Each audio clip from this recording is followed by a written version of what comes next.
வணக்கம். இது people English series. இந்த வீடியோல நாம relative pronounce which, that, when and where இதையெல்லாம் எப்படி சென்டென்ஸ்ல யூஸ் பண்றது அப்படின்னு தெரிஞ்சுக்க போறோம். இதுக்கு ப்ரீவியஸ் வீடியோல நம்ம who, whose and whom இந்த ரிலேட்டிவ் ப்ரொனவுன்ஸை பத்தி தெரிஞ்சுக்கிட்டோம். அதை பார்க்காதவங்க லிங்க் டிஸ்கிரிப்ஷன்ல இருக்கு, அதையும் பாருங்க. ஃபர்ஸ்ட் நம்ம ரிலேட்டிவ் ப்ரொனவுன்னா என்னன்னு தெரிஞ்சுக்கலாம். 2 சென்டென்சஸ் இருக்கும். 2 சென்டென்ஸுமே ஏதாவது ஒரு மனிதரை பத்தியோ இல்லைனா ஏதாவது அனிமலை பத்தியோ இல்லை ஏதாவது ஒரு பொருளை பத்தியோ ஒன்றுக்கொன்று ரிலேட்டடான 2 சென்டென்ஸாக இருக்கும். அந்த 2 சென்டென்சஸையும் நம்ம கம்பைன் பண்ணி ஒரே சென்டென்ஸாக மாத்துறப்போ யூஸ் பண்ணுற ப்ரொனவுன் அதை தான் நம்ம வந்து ரிலேட்டிவ் ப்ரொனவுன் அப்படின்னு சொல்கிறோம். யூஸ் பண்ணுற சில வேர்ட்ஸ் அதை தான் நம்ம ரிலேட்டிவ் ப்ரொனவுன் அப்படின்னு நம்ம சொல்கிறோம். என்ன வார்த்தையெல்லாம் யூஸ் பண்ணுவோம்னா, பொதுவாக மனிதர்களை பற்றி பேசுகிறப்போ நம்ம வந்து who, whose and whom இந்த ரிலேட்டிவ் ப்ரொனவுன்ஸ் எல்லாம் யூஸ் பண்ணுவோம். அனிமல்ஸ், திங்ஸ் இதை பற்றி பேசுகிறப்போ கம்பைன் பண்ணுறதுக்கு நம்ம which இல்லைனா that இந்த ரிலேட்டிவ் ப்ரொனவுன்ல எதையாவது ஒன்றை யூஸ் பண்ணுவோம். அதுலேயும் ஸ்பெசிஃபிக்காக தட் அப்படிங்கிறப்போ அது வந்து பீப்புள், அனிமல்ஸ், திங்ஸ் எல்லாத்துக்கும் யூஸ் பண்ணலாம் அப்படின்னு நம்ம ஜெனரலாக சொல்லுவோம். ஸ்போக்கனில் அப்படி யூஸ் பண்ணுவோம். ஆனால் கூட மோர் ஃபார்மல் வே என்ன அப்படின்னா, பீப்புளை பற்றி பேசுகிறப்போ who, whose, whom இதை யூஸ் பண்ணுறது தான். ஸோ நம்ம which அண்ட் தட்டை அனிமல்ஸ் அண்ட் திங்ஸுக்குன்னு வச்சுக்கலாம். ஸோ அதே மாதிரி டைமை பற்றி சொல்கிறப்போ அப்போ யூஸ் பண்ணுற ரிலேட்டிவ் ப்ரொனவுன் when. அதே மாதிரி பிளேசஸை பற்றி பேசுகிறப்போ யூஸ் பண்ண வேண்டிய ரிலேட்டிவ் ப்ரொனவுன் where. ஸோ இப்போ 2 சென்டென்சஸ் இருக்கும், ரெண்டுமே ஒரே விஷயத்தை பற்றி பேசும் அப்படின்னு நம்ம சொன்னோம் இல்லையா. ஒரு எக்ஸாம்பிள் எடுத்துக்கலாம். Mary baked cake, the cake was tasty. இந்த சென்டென்ஸ் பாருங்க, 2 சென்டென்ஸுமே கேக்கை பற்றி தான் சொல்லுது இல்லையா. மேரி ஒரு கேக் பண்ணா, அந்த கேக் ரொம்ப டேஸ்டியா இருந்துச்சு. ஸோ இந்த சென்டென்ஸ் வந்து மேரியை பற்றி இல்லை, மேரி பேக் பண்ண ஒரு கேக்கை பற்றி இல்லையா. ஸோ நம்ம இந்த கேக் அப்படின்ற விஷயத்தை வச்சு இந்த 2 சென்டென்ஸையும் நம்ம கம்பைன் பண்ண போறோம். ஸோ கேக்குன்றது ஒரு பொருள் இல்லையா. ஸோ நம்ம யூஸ் பண்ண வேண்டிய ரிலேட்டிவ் ப்ரொனவுன் which இல்லைனா that. இப்போ நம்ம இதை எப்படி கம்பைன் பண்றதுன்னு பார்க்கலாம். So the cake that Mary baked, Mary bake பண்ண கேக் ரொம்ப டேஸ்டியா இருந்துச்சு அப்படின்னு ஒரே சென்டென்ஸா இங்க மாத்திருக்கோம். So the cake that Mary baked was tasty அப்படின்னு நம்ம சொல்லியிருக்கோம். சரி, ஸோ அனிமல்ஸ் அண்ட் திங்ஸ் ரெண்டுக்குமே விச்சும் தட்டும் எதனாலும் யூஸ் பண்ணலாம் அப்படின்னு சொன்னோம். பட் எப்போ விச் யூஸ் பண்றது, எப்போ தட் யூஸ் பண்றது அப்படின்னு நம்ம தெரிஞ்சுக்குவோம். பொதுவாக தட் யூஸ் பண்றப்போ 2 சென்டென்சஸ் இருக்கு இல்லையா. இதுல 2 சென்டென்ஸுமே ரொம்ப இம்பார்ட்டண்ட்டான சென்டென்ஸ். ரெண்டுமே அந்த சொல்ல வேண்டிய விஷயத்துக்கு ரொம்ப எசென்ஷியலான சென்டென்ஸ். ஸோ அந்த மாதிரி இருக்கிற 2 சென்டென்ஸை நம்ம கம்பைன் பண்றப்போ நம்ம பொதுவாக தட் யூஸ் பண்ணுவோம். அதுவே 2 சென்டென்சஸ் இருக்கு, அதுல ஒரு சென்டென்ஸ் எசென்ஷியல் கிடையாது, அதாவது ரொம்ப ரொம்ப முக்கியம் கிடையாது, ஆனா அது கொஞ்சம் எக்ஸ்ட்ரா இன்ஃபர்மேஷனை கொடுக்கும் அப்படின்னு தெரிஞ்சிச்சுன்னா அப்போ நம்ம அதை கம்பைன் பண்றப்போ which அப்படிங்கிற ரிலேட்டிவ் ப்ரொனவுனை யூஸ் பண்ணுவோம்.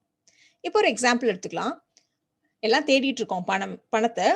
அந்த பணம் வந்து ஒரு மஞ்சள் நிற பேக்ல இருந்துச்சு அப்படின்னு சொல்றோம். ஸோ பணம் இருந்த பை மஞ்சள் நிறத்துல இருந்துச்சு அப்படின்னு சொல்றோம். ஸோ இது தேடுறதுக்கு நமக்கு ரொம்ப இம்பார்ட்டண்டான ஒரு விஷயம் இல்லையா. பணம் இருந்த பை மஞ்சள் நிறத்துல இருந்துச்சு அப்படின்னு சொல்றதுக்கு. ஸோ இது வந்து ஒரு essential information.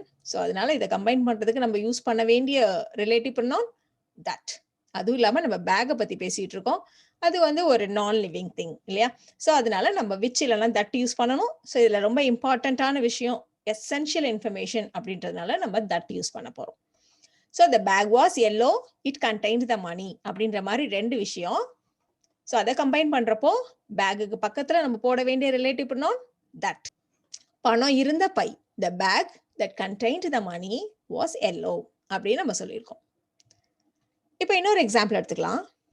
Chennai is the capital of Tamil Nadu, it is one of the popular cities. Chennai தான் தமிழ்நாட்டோட கேபிட்டல், அது மக்கள் தொகை நிறைந்த இடம், நிறைய மக்கள் வாழக்கூடிய ஒரு இடம். சென்னை தமிழ்நாட்டோட கேபிட்டல் அப்படின்னு சொல்றப்போ அது மக்கள் தொகை நிறைந்த இடம் அப்படின்னு சொல்றது எசென்ஷியல் இன்ஃபர்மேஷனா இல்ல ஒரு எக்ஸ்ட்ரா இன்ஃபர்மேஷனான்னு யோசிச்சு பார்த்தா அது ஒரு எக்ஸ்ட்ரா இன்ஃபர்மேஷன் தான் இல்லையா. அது வந்து கண்டிப்பா அது இருந்தே ஆகணும் அப்படின்ற அவசியம் இல்லை இல்லையா. ஸோ இந்த மாதிரி சிச்சுவேஷன்ல நம்ம யூஸ் பண்ண வேண்டிய ரிலேட்டிவ் ப்ரொனவுன் which. அதே மாதிரி இந்த which யூஸ் பண்றப்போ நம்ம முன்னாடி ஒரு கமா பின்னாடி ஒரு கமா யூஸ் பண்ணுவோம். ஸோ தட்டில் அது இருக்காது. நீங்க ப்ரீவியஸ் எக்ஸாம்பிள்ல பார்த்தீங்கன்னா நான் தட்டுக்கு முன்னாடி தட்டுக்கு பின்னாடி எந்த கமாவும் இல்லை. பட் அதுவே which யூஸ் பண்றப்ப முன்னாடி ஒரு கமா பின்னாடி ஒரு comma.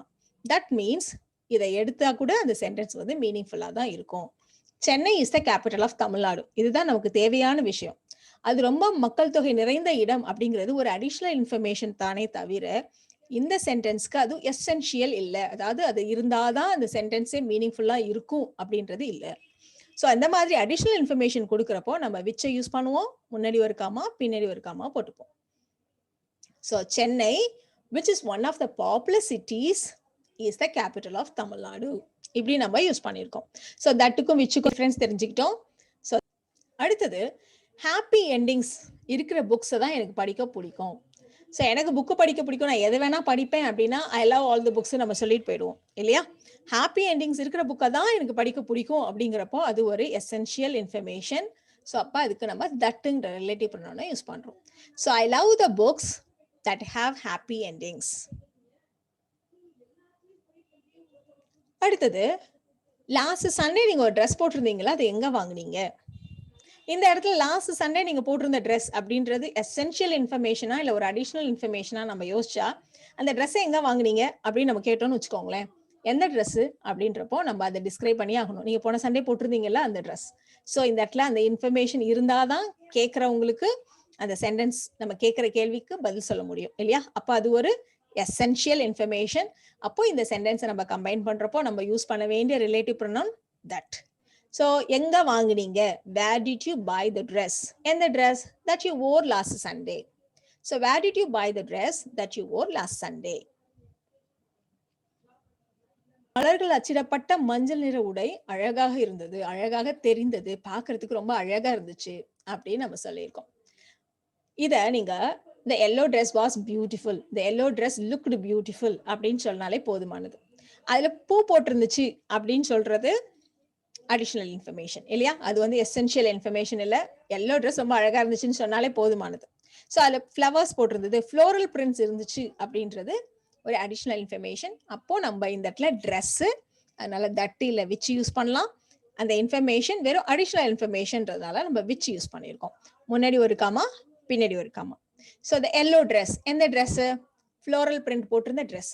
So the yellow dress which was floral printed looked beautiful. இதே இடத்த நம்ம வந்து ஃப்ளோரல் பிரிண்ட்ஸ் இருந்த அப்படின்னா விச் ஹேஸ் ஃப்ளோரல் பிரிண்ட்ஸ் அப்படி கூட நம்ம சொல்லலாம். So the yellow dress which has floral prints looked beautiful அப்படின்னு நம்ம சொல்லியிருக்கோம். உங்க அப்பா உங்களுக்கு கொடுத்த பணத்தை நீங்க என்ன பண்ணீங்க? பணத்தை நீங்க என்ன பண்ணீங்க அப்படின்னு கேட்டா எந்த பணம் அப்படின்ற இன்னொரு கேள்வி வரும். உங்க அப்பா கொடுத்த பணம் அப்படின்னு நம்ம சொல்ல வேண்டியிருக்கும். ஸோ இந்த இடத்துல உங்க அப்பா கொடுத்த பணம், நீங்க பணத்தை செலவு பண்ணீங்களா, என்ன பண்ணீங்கன்னு கேட்கிறோம். எந்த பணம்ங்கிறது இந்த இடத்துல எசென்ஷியலான இன்ஃபர்மேஷன். ஸோ மணி பத்தி பேசுறோம். ஸோ நான் லிவிங் திங்ஸ். ஸோ அதனால நம்ம வந்து விச் இல்ல தட் யூஸ் பண்ணணும். எந்த பணம் அப்படின்னு சொல்றதுக்கு உங்க அப்பா கொடுத்த பணம் அப்படிங்கிறது ஒரு எசென்ஷியல் இன்ஃபர்மேஷன். ஸோ அதனால இந்த இடத்துல நம்ம அதுக்கு தட் யூஸ் பண்ணியிருக்கோம். ஸோ நீங்க பணத்தை என்ன பண்ணீங்க? What did you do with the money? எந்த பணம்? That your dad gave you. So what did you do with the money that your dad gave you? இப்போ நாம ஒரு பிளேஸை பத்தி பேச போறோம். சாரி, பிளேஸை பத்தி பேசுறப்போ நம்ம யூஸ் பண்ண வேண்டிய ரிலேட்டிவ் ப்ரொனவுன் வேர். ஸோ இந்த இடத்துல தான் எனக்கு திருமணம் நடந்துச்சு. ஸோ இந்த இடம் தான், this is the place where I got married. நான் என் செருப்பை எங்க விட்டேன்னு எனக்கு ஞாபகம் இல்லை. நாம எங்கேயாவது போனா சில இடங்கள்ல எல்லாம் நம்ம செப்பலை வெளியே விட்டுட்டு உள்ள போக வேண்டியிருக்கும். அப்புறம் வெளியில வந்து தேடுறப்போ நான் எங்க விட்டேன்னு தெரியலையே அப்படின்னு நம்ம தேடுவோம் இல்லையா? ஸோ எந்த பிளேஸ் அப்படின்னு நமக்கு தெரியல, அதனால நம்ம வேறுங்கிற ரிலேட்டிவ் ப்ரொனவுனை இங்க யூஸ் பண்ண போறோம். ஸோ எனக்கு நினைவில் இல்லை, I don't remember where I left my sandals.